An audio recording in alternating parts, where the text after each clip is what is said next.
کہ آقا کریم امام الانبیاء صلی اللہ علیہ وآلہ وسلم کے بعد منبر رسول سے صرف ایک صدا آئی ہے، اور وہ صدا کیا ہے؟ سلونی قبل ان تفقدونی۔ اور وہ ذات ہے ذات مولائے کائنات جناب علی المرتضیٰ کی، جنہوں نے رسالت مآب علیہ السلام کے بعد جن کو یہ منصب، یہ اعزاز اور یہ شرف حاصل ہے کہ آپ نے فرمایا مجھ سے سوال کرو، میں تمہارے ہر سوال کا جواب دوں گا۔ کیونکہ قرآن نے کہا نا کہ فَاسْأَلُوا أَهْلَ الذِّكْرِ، اہل ذکر سے سوال کرو۔ تو صحابہ کرام بھی بتاتے ہیں کہ باقی سب صحابہ خاموش ہیں، سب صحابہ خاموش ہیں، کسی نے یہ نہیں کہا کہ مجھ سے سوال کرو میں تمہارے ہر سوال کا جواب دوں گا۔ پھر یہ ذات حیدر کرار مولائے کائنات علی بن ابی طالب کی ذات ہے، کیوں نہ ہو؟ یہ ذات کیوں کرنا اس اہلیت پہ ہو؟ کیونکہ سرکار دو عالم کی حدیث مبارکہ ہے، آقا کریم فرماتے ہیں کہ اے علی تجھے مجھ محمد سے وہ نسبت ہے جو ہارون کو موسیٰ سے تھی۔ اب اس میں ایک لطیف نقطہ دیکھیے، ایک لطف کی بات دیکھیے کہ سرکار دو عالم ایک طرف فرما رہے ہیں کہ اے علی تجھ کو مجھ محمد سے وہ نسبت ہے جو حضرت ہارون نبی کو حضرت موسیٰ نبی اللہ سے تھی۔ اور اب جب جناب حیدر کرار کے ہاں بچوں کی ولادت ہوتی ہے تو وہ نام رکھتے ہیں شبیر و شفر، اور رسالت امام ختمی مرتبت صلی اللہ علیہ وآلہ وسلم نام رکھتے ہیں حسن و حسین۔ اب ان میں نسبت کیا ہے کہ جناب حیدر کرار فرماتے ہیں کہ میں نے نام رکھے حضرت ہارون کے بچوں کی نسبت سے، اور سرکار دو عالم فرماتے ہیں کہ میں نے نام رکھے ہیں حسن و حسین۔ اور پھر حسن و حسین نام ہی نہیں رکھے۔ اب جب بات آتی ہے آقا کریم کے علم کی تو قرآن بتاتا ہے کہ جب سرکار دو عالم نور مجسم امام الانبیاء صلی اللہ علیہ وآلہ وسلم کو نجران کے عیسائیوں نے بلایا تھا کہ باہر آئیے ہمارے ساتھ مباہلہ کیجئے، ہم چیلنج کرتے ہیں آپ کی نبوت اور رسالت کو، تو سرکار دو عالم کو جو حکم ہوا تھا قرآن مجید نے سورہ آل عمران میں بتایا کہ اس روز جب ذات رسالت مآب ان کے چیلنج، ان کے مقابلہ اور مباہلہ کے جواب کے لیے باہر نکلے تو قرآن نے بتایا کہ اس دن ان کے ساتھ کون تھا۔ آپ نے فرمایا ابناءنا و ابناءکم ونساءنا و نساءکم وانفسنا و انفسکم۔ اب سیدہ کائنات اور جناب حیدر کرار سے آقا کریم نے ارشاد فرمایا، ترمذی کی حدیث ہے، آقا کریم فرماتے ہیں ہمارے یہاں بھی یہی رواج ہے، ہم یہ سمجھتے ہیں بیٹیاں بیاہ دیں اب ان کا خاندان الگ ہو گیا، ہمارا جو نسب ہے وہ بچوں سے ہوگا، یہی ہر جگہ اصول چلتا ہے، لیکن خاندان رسالت کے لیے اصول الگ ہے۔ آقا کریم فرماتے ہیں کہ یہ بیٹے علی کے ہیں لیکن یہ نسب مجھ محمد کا ہے، اور اب ان کو بیٹا قرآن نے قرار دیا کہ جب آقا کریم باہر نکلے ہیں تو قرآن بتاتا ہے ابناءنا و ابناءکم، ہم اپنے بیٹے لاتے ہیں تم اپنے بیٹوں کو لاؤ۔ تو اس دن وہ بیٹے کون تھے؟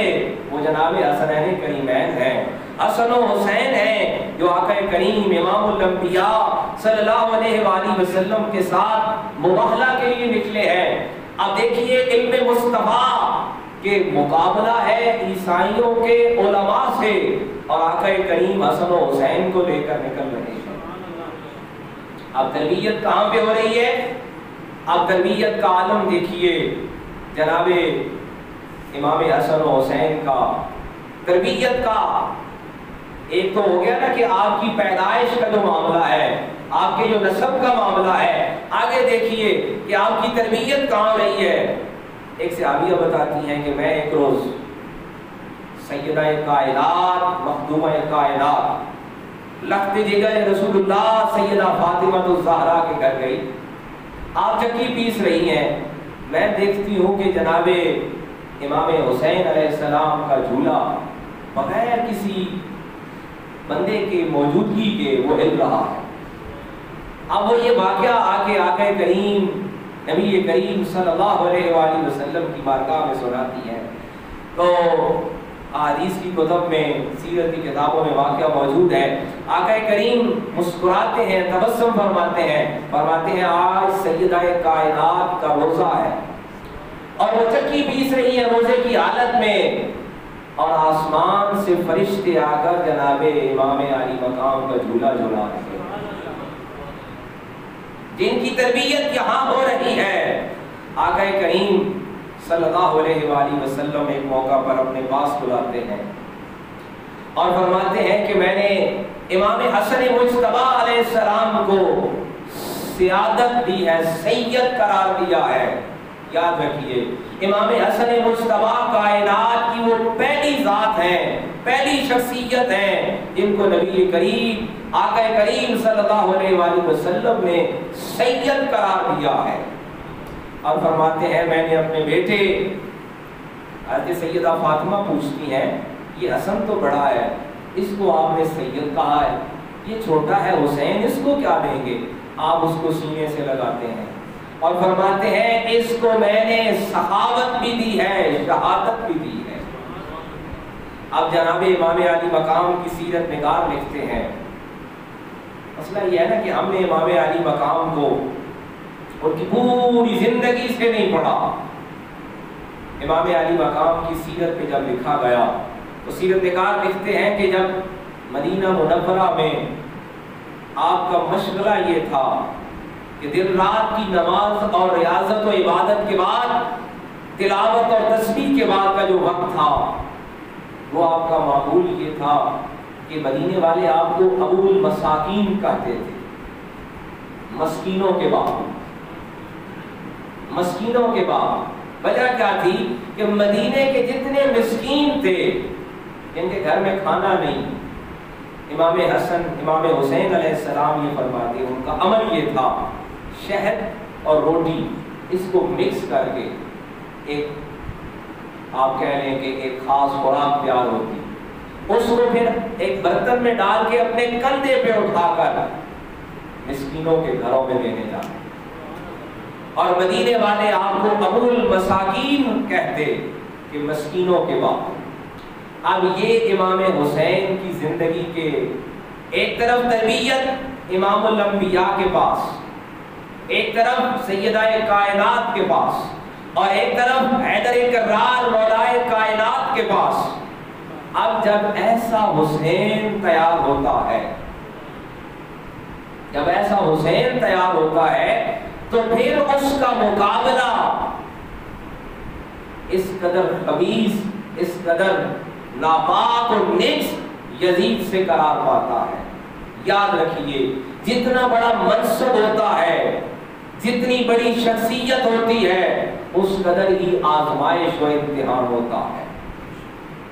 اور امام علی مقام کے جو خطبات، آپ کے جو واعظ، آپ کی جو تقاریر ہے جو آپ نے سفر کربلا میں ارشاد فرمائی، ہر مقام پہ، ہر قیام پہ رک کر آپ نے جو خطاب فرمایا، پوچھا گیا کہ امام آپ کہاں جا رہے ہیں؟ آپ کا جواب یہ تھا کہ میں نظام الہی کے قیام کے لیے جا رہا ہوں، رب کے نظام کو بچانے کے لیے جا رہا ہوں، جو میرے نانا محمد رسول اللہ صلی اللہ علیہ وآلہ وسلم نے جو نظام حیات دیا ہے اس کو بچانے کے لیے جا رہا ہوں، کیونکہ نااہل اور بد کردار لوگ حکومت پر قابض ہو گئے ہیں، لہٰذا میں نظام حیات، نظام الہی کو بچانے کے لیے نکلا ہوں۔ اور دراصل آپ یہ جانتے ہیں، آپ جانتے ہیں کیونکہ آپ وعلمک ما لم تکن تعلم کی گود سے پرورش پا چکے ہیں، آپ انا آتیناک الکوثر کے گھر پرورش پا چکے ہیں، آپ جانتے ہیں کہ یہ سفر، یہ قیام، یہ خالی نہیں ہے، یہ آسان نہیں ہے، یہ زبانی کلامی نہیں ہے، یہ تقاریر سے نہیں ہے، اس لیے آپ اپنے ساتھ اپنے سارے خانوادے کو لے کر جا رہے ہیں۔ اب ایک مورخ نے لکھا کہ جب 9 محرم کی شب حملے کا فیصلہ دشمن نے کر لیا اور پیغام بھیجا کہ ہم حملہ کرنے والے ہیں، اگر آپ بیعت یزید نہیں کر رہے تو ہم حملہ کرنے والے ہیں، تو امام علی مقام نے ایک رات کی جو مہلت مانگی، اس کا سبب کیا تھا؟ اس کی کئی اسباب ہیں۔ ایک سبب یہ کہ اس رات آل رسول اپنے رب کے حضور اپنا سجدہ کرنا چاہتے ہیں، اپنی بندگی کرنا چاہتے ہیں، اپنی عبادت کرنا چاہتے ہیں۔ ایک مورخ نے ایک اور اشارہ دیا کہ سب سے کم عمر فرد آل رسول کا سیدنا علی اصغر، توجہ دیجئے گا، یہ صبر کا معاملہ ہے، یہ بے بسی کا معاملہ نہیں ہے۔ امام علی مقام کی طرف سے جو مہلت دی گئی ہے، دراصل سیدنا علی اصغر کی پیدائش 9 رجب کو ہوئی ہے اور 6 مہینے اس رات پورے ہو رہے ہیں۔ اب قربانی کم سے کم 6 مہینے کی عمر کی لگتی ہے، اس لیے ہر فرد کی قربانی دی جانی ہے، اس لیے اس ایک رات کی مہلت دی گئی تاکہ یہ 6 ماہ کی مدت پوری ہو اور کل ہر فرد قربانی کے لیے تیار ہو۔ لہذا صبح ہر کوئی تیار ہے، علی اکبر سے لے کر امام علی مقام سے لے کر حبیب ابن مظاہر تک ہر فرد جو اس روز قافلہ حسین میں شامل ہے، وہ جابر ظالم بادشاہ کے خلاف، یاد رکھیے امام علی مقام کی جو قربانی ہے۔ اچھا، کچھ لوگ اس پر معترض ہوتے ہیں، سوال کرتے ہیں کہ یہ واقعات سنانا کیوں ہے بھائی؟ تو بھائی یہ نئی جو تحقیقات ہیں، توجہ دیجئے، قرآن مجید ہمیں دعوت فکر دے رہا ہے کہ قرآن مجید میں سورہ یوسف ہے۔ آپ کو کبھی اس کا ترجمہ پڑھنے کا اتفاق ہو؟ ہمارا کیونکہ قرآن سے تعلق بہت کم ہو گیا ہے۔ سورہ یوسف 12 رکوع ہے اور اس میں کوئی فرض واجب کا حکم نہیں ہے، توجہ دیجئے۔ سورہ یوسف نام، سورہ یوسف، حضرت یوسف علیہ السلام کا قصہ، ہمارے پرانے بزرگ تھے عالم دین، بڑے ہی اس کو خوبصورت انداز میں سے، آپ میں سے چند بزرگوں نے شاید سنا ہو کہ سورہ یوسف کا جو ترجمہ ہے، جو واقعہ ہے، اس کو بڑے خوبصورت انداز میں سنایا کرتے تھے۔ اب معاملہ یہ ہے کہ اس میں کوئی فرض واجب نہیں ہے، کوئی حرام و حلال کا حکم نہیں ہے، نماز روزے کا حکم نہیں ہے، حج کا حکم نہیں ہے، زکوٰۃ کا حکم نہیں ہے، تو یہ سورہ یوسف بھائی کیوں باقی ہے؟ اسی طرح سورہ کاف ہے کہ اس میں اصحاب کاف اور ان کے کتے کا بھی ذکر ہے، ان کے کتے کا بھی ذکر ہے۔ سوال یہ ہے کہ یہ کیوں باقی ہے؟ اچھا چلیے اس سے بھی آسان لیجیے، سورہ بقرہ ہے، سورہ بقرہ قرآن مجید کی پہلی سورت، بقرہ گائے کو کہتے ہیں۔ بنی اسرائیل کی ایک گائے کی قربانی کا معاملہ جو ہے وہ ڈسکس ہوا ہے۔ اب سوال یہ ہے کہ گائے ان کی تھی، قربانی ہو گئی ان کی، نہیں بھی ہوئی تو ان کی گائے تھی، نہیں ہوئی تو ہمارے لیے یہ کیوں موجود ہے؟ سورہ یوسف کے یہ 12 رکوع ہمارے لیے کیوں موجود ہے؟ یہ اصحاب کاف 4 تھے، 6 تھے، 7 تھے، 7 ان کا کتا تھا، بھائی ان کا یہ واقعہ کیوں موجود ہے؟ ان کا یہ واقعہ کیوں موجود ہے؟ دراصل واقعات قرآن یہ بتا رہا ہے کہ کچھ واقعات ایسے ہوتے ہیں جن سے تعلیم اور تربیت دی جاتی ہے۔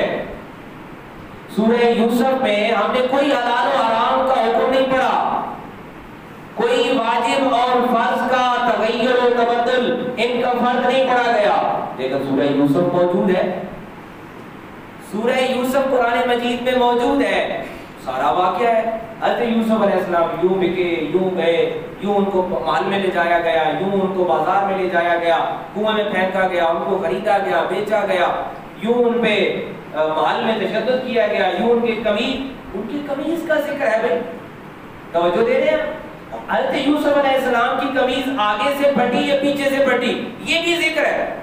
اب لوگ کہتے ہیں کہ یہ امام علی مقام کا آپ یہ ہر سال ہی کیوں واقعہ سناتے ہیں؟ ہم ہر سال سناتے ہیں، قرآن مجید میں سورہ یوسف میں حضرت یوسف علیہ السلام جو نبی کے بیٹے ہیں، نبی ہیں، اور ادھر امام علی مقام کو آقا کریم فرماتے ہیں ابن رسول اللہ، یہ حسن و حسین، حضرت ترمذی شریف میں روایت موجود ہے، ابو رافع رضی اللہ تعالیٰ عنہ راوی ہیں، آقا کریم فرماتے ہیں ان الحسن والحسین ہما ریحتان فی الدنیا والآخرہ، یہ حسن و حسین میری خوشبو ہے دنیا و آخرت میں۔